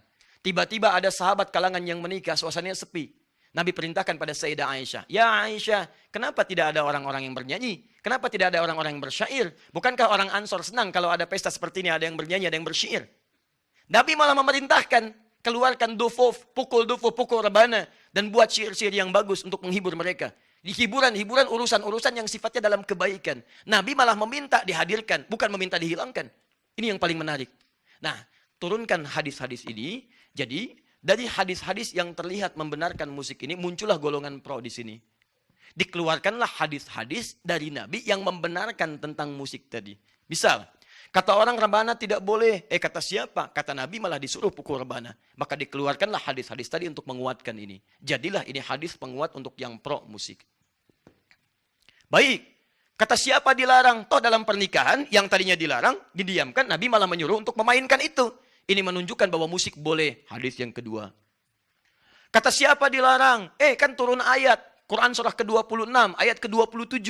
Justru di situ ayat 227. Justru di situ para syu'ara pemusik dipuji oleh Allah Subhanahu wa taala dan jadi bahan dia untuk masuk ke dalam surga. Masya Allah, muncul hadis ayat yang ketiga. Ayat Al-Quran. Ayat-ayat ini diambil oleh golongan pro dan mereka nilai inilah ayat-ayat dan hadis yang membolehkan tentang musik. Muncullah kesimpulan musik boleh menurut mereka. Paham sampai sini? Satu. Jadi kalau Anda menemukan orang yang membolehkan musik, boleh jadi kesemuanya akan kembali kepada hadis-hadis dan ayat-ayat ini. Inilah landasan yang menjadikan mereka berpikir bahwa musik itu halal dan benar dalam pandangan agama. Jelas? Hapus. Dua. Lepas dari ini, ada ayat-ayat yang mencela sekaligus hadis-hadis yang menghinakan musik dan para pemusik. Misal, tadi Asy-Syu'ara Quran surah ke-26 ayat 224-nya. Di situ para pemusik dicela. Seringkali menghadirkan kesesatan. Seringkali menghadirkan khayalan-khayalan. Tidak disukai oleh Quran. Kata mereka, haram hukumnya. Dua, turun ayat Quran surah Luqman misalnya. Tadi yang saya bacakan. Turun Quran surah An-Najm. Tadi yang saya bacakan. Di situ semua mencela dan menyebut musik perbuatan yang tidak bermanfaat. Maka mereka menyimpulkan haram hukumnya. Tiga, adanya hadis-hadis Nabi SAW yang jelas menyandingkan musik dengan aspek keharaman seperti zina, khamar dan sebagainya. Kata mereka, karena musik disandingkan dengan zina, musik disandingkan dengan khamar yang asalnya haram, maka mutlak hukum musik pun haram seperti halnya zina dan khamar. Paham sampai sini? Keluarlah kemudian hukum dari mereka menghukumi musik sebagai hukumnya haram. Baik. Persoalannya, lihat baik-baik. Saya sebutkan dua kubu ekstrim dulu. Saya belum sebutkan mana pilihan yang rajih di antara ini semua. Fokus. Para ulama ketika melihat hadis-hadis ini dan ayat-ayat Quran, mereka terbagi pada beberapa golongan. Ada yang berpendapat haram mutlak untuk kehati-hatian. Sudah, karena ayat-ayat yang turun, hadis-hadis yang ada, itu tidak banyak yang memuji, tapi lebih banyak yang memalingkan dari itu. Maka mereka berpendapat, bagi saya, haram hukumnya. Haram itu maksudnya saya nggak ingin kerjakan itu. Saya ingin terkait dengan maslahat yang jelas manfaatnya saja. Quran jelas manfaatnya. Hadis jelas manfaatnya. Musik gak banyak manfaatnya. Saya tinggalkan itu semua, saya konsisten dengan ini saja. Maka mereka berpegang teguh dengan hukum keharaman musik. Jadi kalau Anda menemukan, maaf ya, kelompok yang haram mutlak, gak boleh sama sekali, dan sebagainya. Ini yang diambil ayat-ayat dan hadis-hadis yang tadi saya bacakan. Dengan pemahaman hukum musik haram mutlak. Jelas? Persoalannya, begitu disampaikan seperti itu, tiba-tiba yang terjadi ditemukanlah hadis-hadis Nabi membolehkan. Tapi kan dalam pernikahan ada hadis Nabi dan itu sahih. Tapi kan Nabi pernah masuk kepada rumah Sayyidah Aisyah, ada yang bersenandung dan itu benar hadisnya. Bagaimana pendapat Anda? Oh, kalau itu dikecualikan. Kalau itu dikecualikan, boleh dalam konteks itu saja. Akhirnya yang tadinya haram turun sedikit. Haram kecuali. Sama kalau mau dibawa ke konteks kekinian, haram, gak bisa, mutlak itu haramnya. Tapi tiba-tiba ketika sedang sholat, tang ting tung ting, tang ting tung, tang ting tung ting, tang ting tung, handphonenya bunyi. Dan itu musik. Itu musik. Oh, kecuali handphone. Misal ya. Baik. Muncul turunan di sini. Fokus baik-baik. Fokus. Kita sedang membahas persoalan. Maka disinilah kemudian muncullah kecuali-kecuali di sini. Apa pengecualiannya? Dalam bab nikah boleh. Itu pun diikat dengan hal-hal yang tidak banyak yang melalaikannya. Boleh dalam bab nikah. Sepanjang musiknya tidak terlampau berlebihan, bahkan disyaratkan rebana saja. Selain rebana, nggak boleh. Atau akapela saja. Jadi yang pakai piano tetap haram. Yang pakai gitar tetap haram. Yang boleh pakai rebana saja. Nah, jadi kalau Anda ikut golongan seperti ini, jangan heran kalau kemudian ke pernikahan yang ada cuma rebana. Ya, atau misalnya menggunakan akapela, tidak menggunakan piano dan sebagainya. Maka ini yang dimaksudkan barangkali mengambil hukum yang pertama. Dan Anda tidak harus mencelanya. Karena kita menghormati perbedaan. Tidak ada masalah. Kalau Anda berpegang pada yang ini, karena tujuannya baik, ada masalah. Jangan dicela. Karena mereka saya ingin berhati-hati. Yang ingin saya kerjakan yang ini saja. Yang ini saya takut salah. Takut salahnya menjadikan mereka mengambil sesuatu yang mereka pahami dengan baik. Jelas? Satu. Baik. Kemudian, golongan yang ini tidak sependapat. Kita bandingkan. Mari kita lihat. Anda menyebutkan haram mutlak. Tapi pakai kecuali. Setiap yang haram mutlak kalau dikecualikan, itu pasti haramnya haram pada zatnya. Pada asalnya sudah haram. Lihat baik-baik. Misal, babi apa hukumnya? Haram. Ada kecualinya enggak? Oh, kata siapa? Ada kecualinya. Buka Quran surah kelima ayat ketiga. Buka Quran surah kedua Al-Baqarah ayat 173-nya. Ada pengecualiannya. Kecuali kalau sedang terpaksa. Terpaksa. Misal, Anda pergi ke Cina. Di Cina misalnya nggak ada makanan di tempat Anda datang. Tidak ada makanan yang halal sama sekali. Kalau Anda nggak makan, Anda bisa meninggal. Yang ada cuma babi.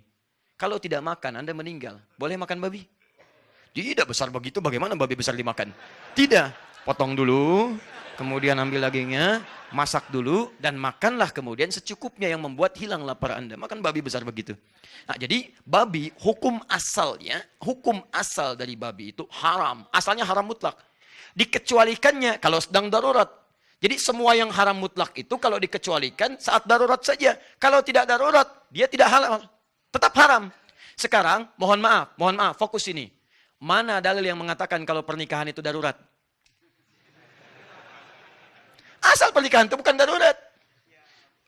Bapak, saya mohon izin, besok saya menikah, Pak. Kenapa? Darurat. Oh, tidak ada. Nikah itu bahkan hukumnya sunnah asalnya. Ada yang menyebut mubah. Nggak ada orang mengatakan hukum darurat. Di hukum nikah itu beda dengan hukum makan babi. Kalau yang tadi itu darurat sifatnya, kalau nggak makan saya meninggal. Tapi kalau nikah kan lain. Hukum asalnya bukan haram bahkan.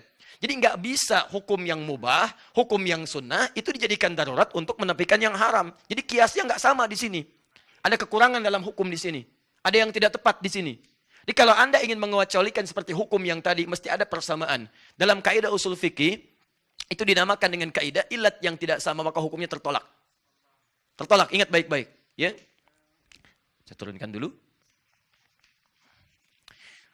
Ustaz, itu kan ijma ulama. 4 madhab mengharamkan musik. Pernah dengar kalimat itu? Baik, 4 madhab mengharamkan musik. Mari kita lihat. Saya pernah keluarkan beberapa artikel teman-teman.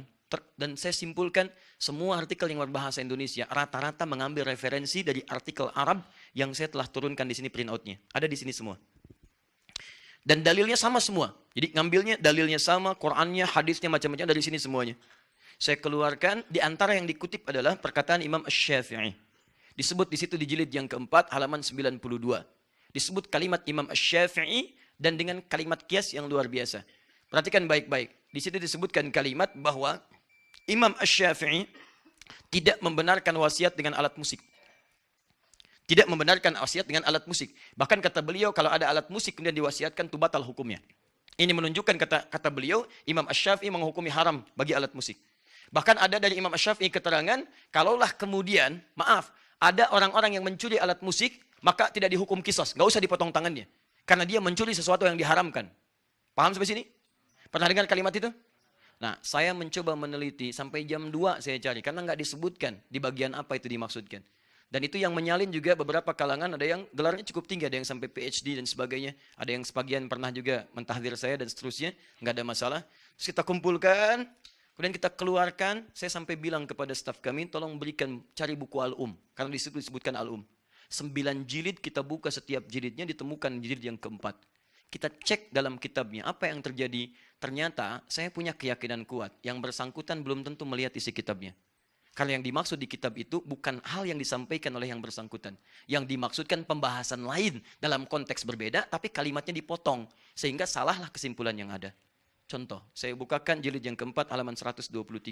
Mungkin beda cetakan. Di cetakan yang dimaksudkan dituliskan halaman 92. Saya cek halaman 92 ternyata tidak ada kalimatnya. Baik. Lihat baik-baik ya.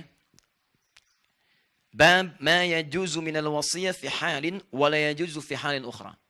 Bab ma yajuzu minal wasiyah, ma yajuzu minal wasiyah fi halin wa la yajuzu fi ukhra. Bab tentang wasiat pada satu hal yang unik sifatnya. Keadaan tertentu boleh, keadaan tertentu tidak boleh. Jadi ada benda yang diwasiatkan untuk ahli waris. Benda ini unik sifatnya. Dia saat yang bersamaan bisa diwariskan, bisa tidak diwariskan. Apa di antara pembahasan yang dibahas ini? Banyak. Ada wasiat tentang pemberian anjing. Ada. Anjing apa hukumnya? Dalam mazhab Syafi'i itu haram mutlak. Dalam mazhab Syafi'i. Haram mutlak. Ya, najis aini. Najis aini. Jadi kalau disentuh pun Anda mesti cuci tangan. Ya, cuci tangannya 7 kali. Salah satunya menggunakan apa? Baik. Nah, yang paling menarik setelahnya pembahasan tentang warisan menggunakan alat-alat musik. Dicontohkan langsung di sini. Misalnya yudrobu bihi. Yang sering dipukul. Misal seperti rebana. Dan kemudian alat-alat musik yang dipetik. Ya, kalau sekarang gitar dan semacamnya. Teman-teman, apa kalimat Al-Imam Asy-Syafi'inya? Dipotong kemudian jadi kalimat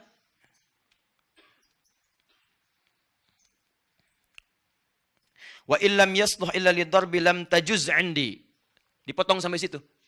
Dan kalau wasiat tentang alat musik itu hanya dimaksudkan untuk alat pukul, alat musik saja, maka wasiat itu tidak boleh menurut saya, batal. Teruskan, disambung lagi kemudian. Wa in kana la yasluhu illa lidarbi batalat 'indil wasiyah wa hakadzal qaul fil mazamir kulliha. Ini yang dikutip sampai sini saja. Yang dikutip sampai sini saja. Lihat kalimatnya. Fa in kanat lahu wa in kana la yasluhu illa lidarbi batalat 'indil wasiyah. Kalau wasiat itu dimaksudkan alat musik yang biasa dipukul, kalau terjemahannya dipotong, maka maknanya berubah. Kalau yang diwasiatkan itu adalah alat musik yang biasa dipukul, maka menurut saya hukumnya batal wasiat, kata Imam Asy-Syafi'i. Kata beliau ingin mengatakan, dialihkan potongan ini dengan terjemahan menurut yang menerjemahkan, dipahami kata Imam Asy-Syafi'i, kalau warisannya berupa alat musik maka itu batal hukumnya. Ini menunjukkan alat musik itu hukumnya haram. Demikian kesimpulan yang menyampaikan hukum haram. Padahal di bab ini kalau dibaca keseluruhan, Imam Asy-Syafi'i membagi dua alat musik yang diwasiatkan. Alat musik pertama, sama alatnya, sama-sama rebana. Tapi yang pertama dipukul untuk yang bermanfaat. Seperti motivasi orang pada kebaikan, konteks dulu untuk berperang. Perang jihad. Jadi ketika mau jihad didorong, bikin syair, Hasan bin Sabit dipukul rebana, dang, ding, dung, gendang dipukul dan sebagainya. Kata Imam Asy-Syafi'i, kalau itu yang diwariskan maka halal hukumnya. Alatnya sama. Boleh. Tapi kalau yang diwasiatkan ke ahli waris, diwasiatkan kemudian, atau menjadi warisan, hanya alat musik yang digunakan untuk yang lahun saja yang ini. Untuk nyanyi-nyanyian yang tidak bermanfaat, untuk mabuk-mabukan, untuk diarahkan pada yang maksiat, itu yang dimaksudkan kata beliau, batalat 'indil wasiyah, batal wasiatnya. Di kalimat itu dari Imam Asy-Syafi'i bukan ingin menghukumi musik haram mutlak, bukan. Imam Asy-Syafi'i ingin mengatakan alat musik yang dimaksudkan jika dipakai untuk hal-hal kepentingan maksiat. Sedangkan yang tidak maksiat boleh dilakukan untuk persoalan ahli waris atau untuk wasiat diberikan pada generasi setelahnya. Jadi maksud saya, ada orang-orang yang mengutip pendapat para ulama tapi tidak merujuk kitabnya dalam bab apa itu disampaikan. Ternyata ketika para ulama, Imam Syafi'i itu tidak terlampau menyenangi musik. Tapi yang paling hebat, beliau itu ahli syair. Dan punya diwan, namanya Diwan Imam Asy-Syafi'i. Punya kumpulan-kumpulan syair. Tapi karena konsennya kepada fikih, konsen pada Al-Quran, terlampau banyak menjauhi yang seperti ini. Tapi hukumnya ada. Di teman-teman, kalau Anda melihat para ulama mengatakan misalnya kalimat-kalimat, kami jauhi musik, kami tinggalkan musik, munculkan hadis-hadis yang tadi, pada umumnya walaupun mereka punya syair dan sebagainya, itu karena kebiasaan mereka dekat dengan Al-Quran dan dekat dengan hadis. Dan orang-orang ahli Quran tidak akan bertemu frekuensi Quran dengan frekuensi musik. Ya, kalau saya pribadi, misalnya kalau Anda tanyakan, kalau saya pribadi, saya tidak terlampau menyukai musik. Karena ketika seorang dekat dengan musik, itu tidak akan sejalan dengan Qurannya. Walaupun musiknya ada maslahatnya. Makanya silahkan cek, Anda senang musik agak kesulitan menghafal Quran. Karena frekuensinya tidak sama di situ. Tapi bukan berarti menjadikan musik mutlak haram, bukan. Karena ada bagian-bagian tertentu yang dibenarkan oleh Al-Quran. Apa itu? Ada orang yang memang bakatnya ada di situ. Bakatnya di situ. Dia mudah sekali membuat lirik. Dia mudah sekali memainkan irama dan sebagainya. Kata Quran, dipakai yang maksiat. Kenapa tidak dipakai yang halal-halal? Seperti Hasan bin Sabit menggunakannya. Seperti Ka'ab bin Zuhair. Dan diberi hadiah oleh Nabi SAW. Makanya muncul semacam Maher Zain. Muncul semacam Yusuf Islam dan sebagainya. Muncul semacam dan sebagainya. Ya, kalimat-kalimat lirik-lirik yang mengarahkan kepada nilai-nilai kebaikan. Tapi tidak disatukan dengan yang maksiat. Liriknya memang bagus. Ayo sholat, ayo sholat. Ayo sholat, ayo sholat. Yang di bawah joget, ikhtilat dan sebagainya. Nah, itu barangkali mencampurkan dua hal yang tidak bertemu satu dengan yang lainnya. Diberi judul nada dan dakwah. Nada satu, dakwah satu. Tapi antara nada dengan dakwah tidak nyambung. Kalimatnya benar nada, dakwah. Kalau dengan nada itu ada nilai-nilai kebaikan yang tidak menghadirkan unsur maksiat. Jelas ya? Judi, aku kalah, bohong, sungguh, misalkan. Misal saja ya. Misal. Itu kan sudah salah, liriknya salah, orangnya juga salah. Nah, apa kesimpulannya? Kesimpulannya adalah, turunkan dulu. Jadi kalau kita bandingkan, saya kan belum berbicara tentang pilihan Anda. Itu silahkan Anda pilih yang bagaimana, nggak ada masalah. Saya mau bicara kesimpulannya, kalau kita bandingkan para pendapat ulama akan ditemukan tadi perbandingan-perbandingan berdasar turunan ayat dan hadis tadi. Maka pendapat ulama ada yang mengharamkan mutlak dengan alasan tadi, untuk kehati-hatian saja. Yang kedua ada pendapat haram dengan syarat, haram kecuali, karena ada pengecualian-pengecualian di sini. Yang ketiga kemudian ada yang membolehkan mutlak karena diambil hadis kebolehannya saja. Yang keempat ada kebolehan dengan syarat kalau musik yang dimaksudkan mendukung kepada nilai-nilai kebaikan yang dibenarkan oleh agama. Di luar itu maka semuanya masuk pada kategori yang tidak dibenarkan. Nah, dari empat ini bagaimana kita menyimpulkan tarjihnya? Yang paling gampang, para ulama membuat hukum umum. Ditariklah garis dari kiri ke kanan. Garis ini kesimpulan terakhirnya. Tengah-tengahnya disebut mubah. Fokus. Tarik ke kiri jadi makruh. Tarik ke kiri lagi jadi haram. Ini tarik ke kanan, jadi sunnah. Ini hukum asal ya. Jangan kaitkan dengan musik dulu, hukum asal. Tarik sunnah ke sini jadi wajib.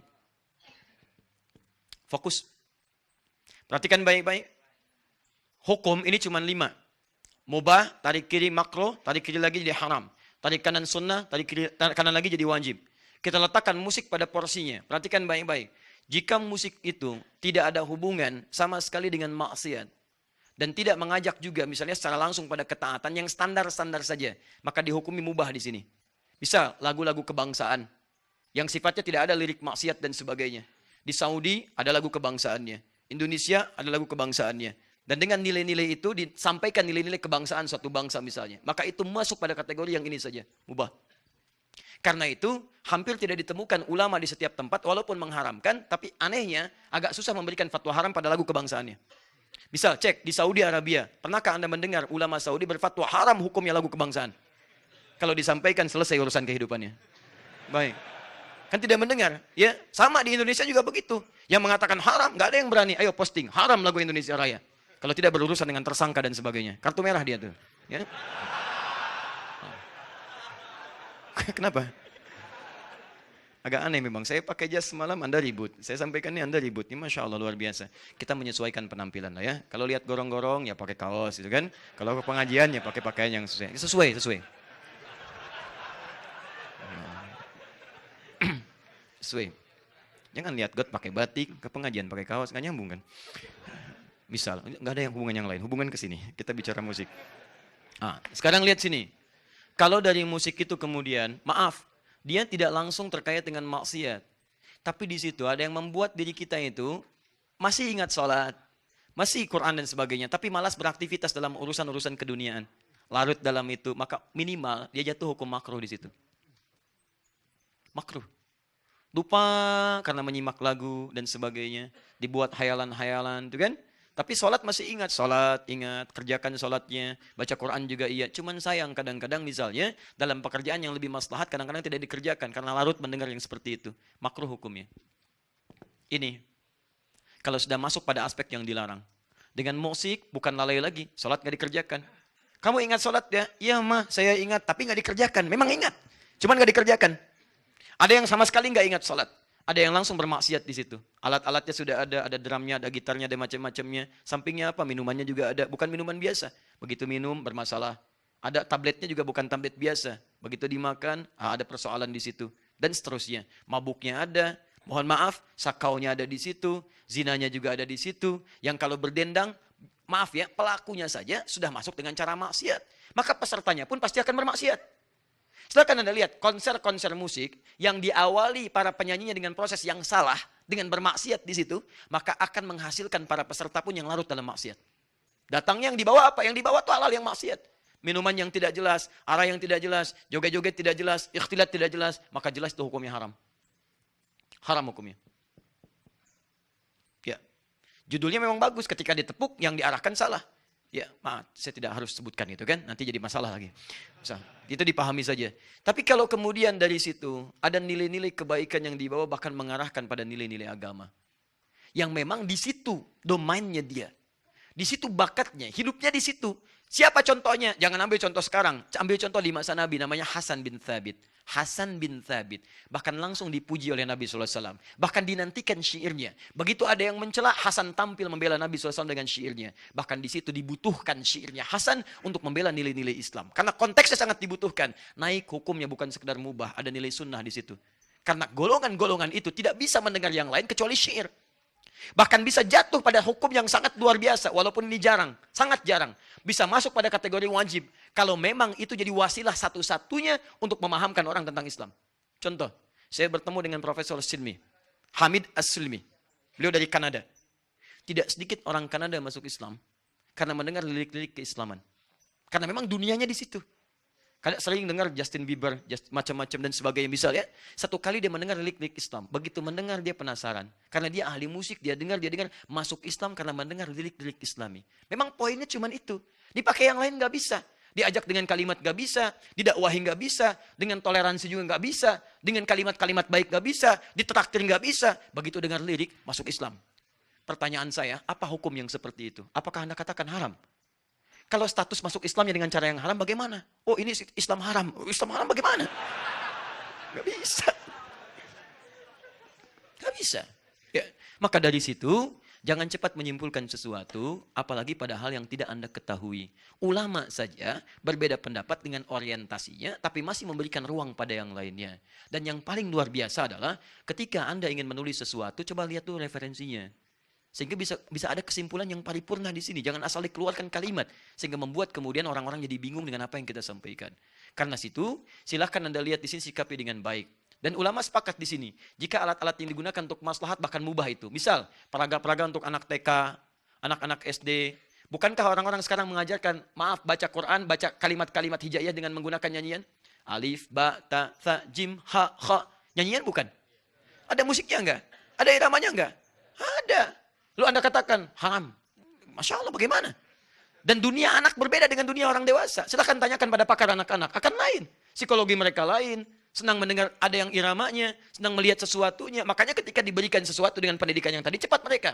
Karena itulah dulu, orang-orang mengajarkan anak-anak itu salah satunya dengan irama-irama yang diambil dari teori-teori musik. Tapi dialihkan kepada konteks pelajaran. Bukan musik-musik maksiat. Rumusnya tetap 16 rumus disebut dengan bahar.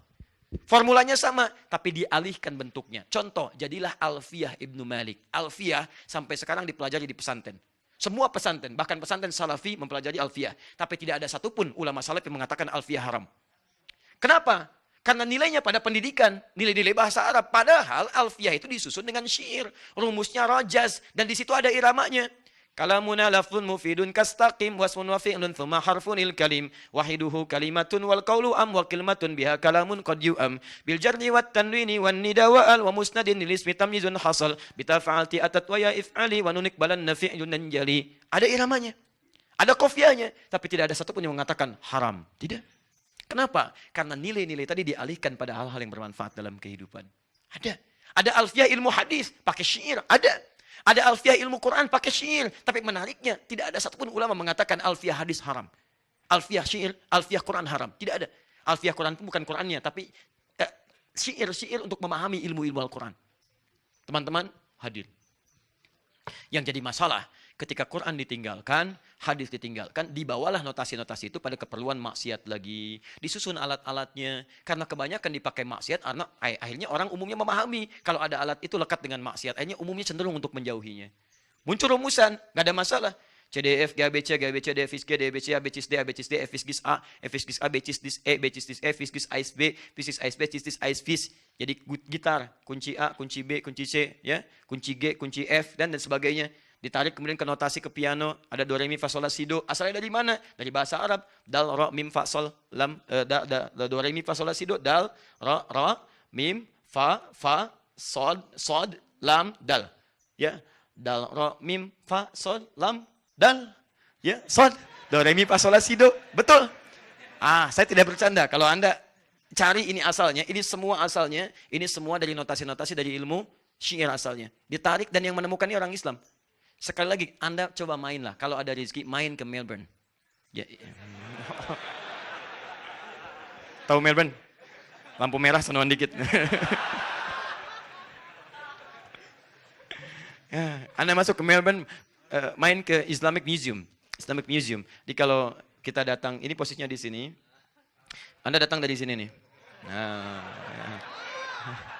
Lewat sini. Ini nggak bisa parkir di sini, nanti diusir warga. Anda ke sini. Ini ada parkiran di sini. Parkirannya cukup luas. Anda masuk dari pintu belakangnya ke sini. Di sini ada tukang kebab. Di sini ada pelayan perempuan, ya. Belum nikah, masih ada peluang. Nih, orang masuk sini. Ini tangga ke atas. Anda jangan naik tangga, lurus ke sini aja. Nah, di ruangan ini nanti ada Hazanah Islamic Gallery. Disitulah teman-teman Anda akan temukan bagaimana terkumpul hasil peninggalan orang Islam, karya-karya orang Islam. Di antaranya apa? Ada karya tentang prototipe pesawat Abbas bin Firnas. Di atasnya langsung diberikan gambarannya. Ada karya-karya Avicenna dan ada karya-karya disebutkan catur di situ ada. Kemudian alat musik Islam disebutnya alat musik Islam.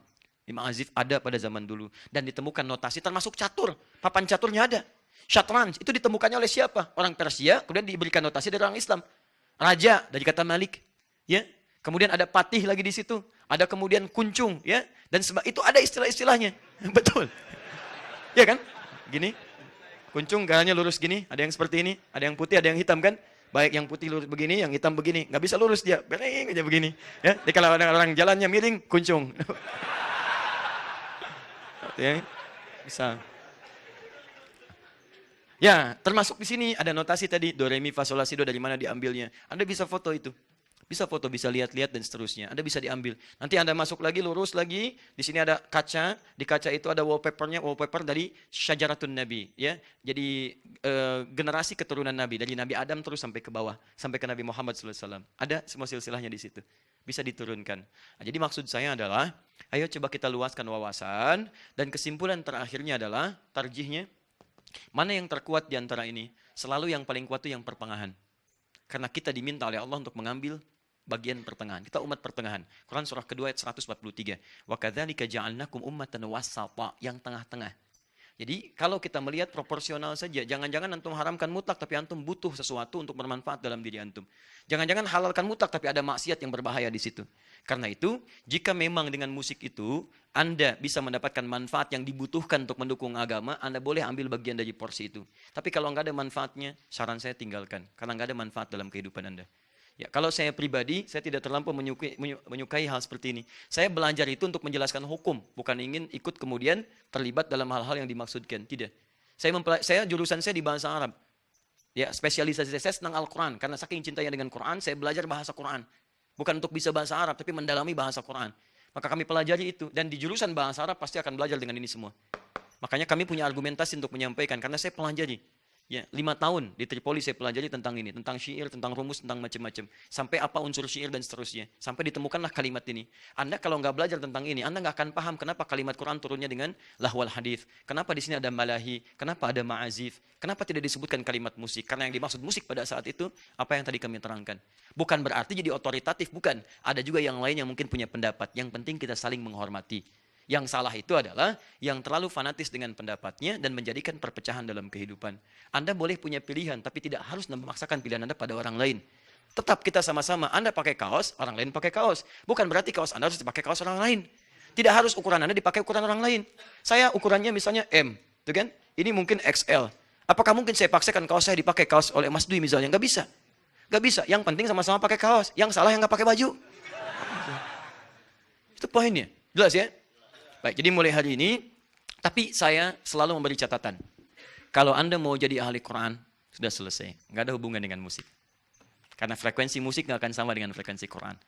Ya, kecuali dalam hal yang tadi saja, yang membantu untuk nilai-nilai ya pengaktifan Quran seperti huruf saja, atau ada maqamat. Maqamat itu digunakan. Kalau dulu disebut dengan nagmah, ada bayati. Bayati, ya, ada ras misalnya kan. أرى طيرا على الغصن ينادي Ar-Rahman. Nah, itu diterapkan ke surat Ar-Rahman. Suka ada itu. Ada ras, ada bayanti, ada hijaz, ya, dan seterusnya. Kalau saya nggak terlalu pandai itu. Ya, kalau kami hanya mendalami bacaan-bacaan, murattal, kemudian menghafal dan sebagainya. Mungkin ada yang mujawwadah. Itu yang dihadirkan di MTQ dan seterusnya. Itu nggak ada masalah. Tapi kalau hal-hal yang sifatnya yang tidak bermanfaat, saran saya tinggalkan. Karena itu nggak ada manfaat dalam kehidupan kita. Sepakat sampai sini? Sepakat. Nah udah, kalau sudah sepakat, saya sampaikan jelas. Paham sekarang?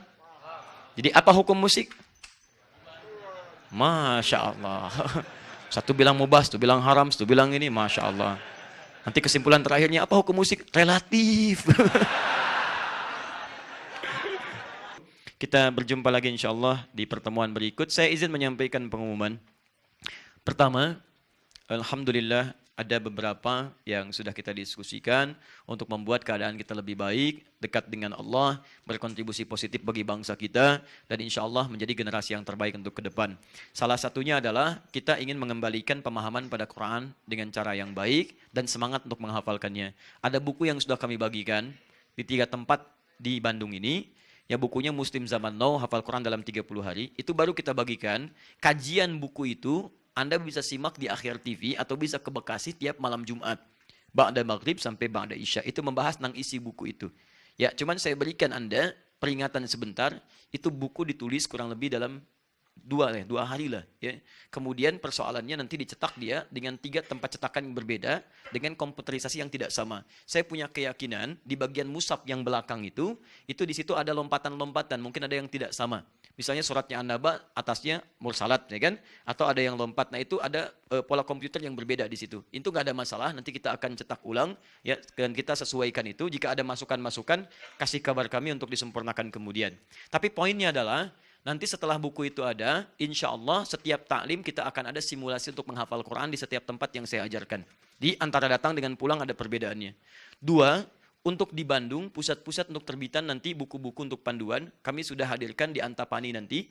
Nanti ada Kuantum Akhyar penerbit di situ, KAPI. Anda bisa terhubung ke sana. Kalau Anda ingin konfirmasi masalah buku dan macam-macam, ya, sebagainya terkait dengan ajaran-ajaran Quran Sunnah Solution. 3, Anda yang berminat silahkan bisa mendaftar di Kuantum Akhyar, itu akan ada kelas-kelas Quran. Kelas Quran itu kelas kehidupan di situ terkait dengan profesi Anda seperti tadi malam saya sampaikan. Misal Anda pengusaha, masuk ke kelas pengusaha. Nanti ada kelas pengusaha mengeluarkan ayat Quran dan hadis sesuai dengan profesinya. Ada kelas pengajar, dosen, guru dan sebagainya. Bagaimana ayat Quran berbicara tentang pendidikan dan seterusnya. Masuk, isi formulirnya, kembalikan karena dibuka hanya sampai akhir bulan ini. Maretnya akan dibuka kelasnya, baru setelah itu akan dibuka kelas turunannya. Dan yang ketiga, insya Allah kami sedang jajaki kerjasama dan sudah direspon positif. Ya, ada yang dari ITB, dari Telio juga, dan termasuk dari UPI tadi malam. Kita akan membuka kelas spesifik untuk mahasiswa-mahasiswa dengan jurusan-jurusan memperkuat nilai keagamaannya. Misal nanti Anda kuliah di jurusan fisika, apa ayat-ayat fisika yang bisa menguatkan apa pelajaran-pelajaran Anda. Kita akan bikin kelas khusus untuk itu. Kita kerjasama dengan teman-teman dosen dan beberapa ilmuwan untuk membantu terkait dengan pemahaman itu. Anda nanti kalau sudah ada kita launching, silahkan bergabung dan di situ pun insya Allah mudah-mudahan ada manfaat untuk kita semuanya. Saya kira itu, jika ada benar itu dari Allah dan Rasulnya, jika ada yang salah itu dari saya mohon dimaafkan. Fikih ikhtilaf adalah pembahasan untuk mewarnai kehidupan, mendapatkan kemudahan, bukan jalan untuk berdebat dan berselisih. Semoga bermanfaat. Subhanakallahumma wa bihamdika asyhadu an la ilaha illa anta astaghfiruka wa atubu ilaik. Wa akhiru da'wana alhamdulillahirabbil alamin. Wal 'afwu minkum. Assalamualaikum warahmatullahi wabarakatuh.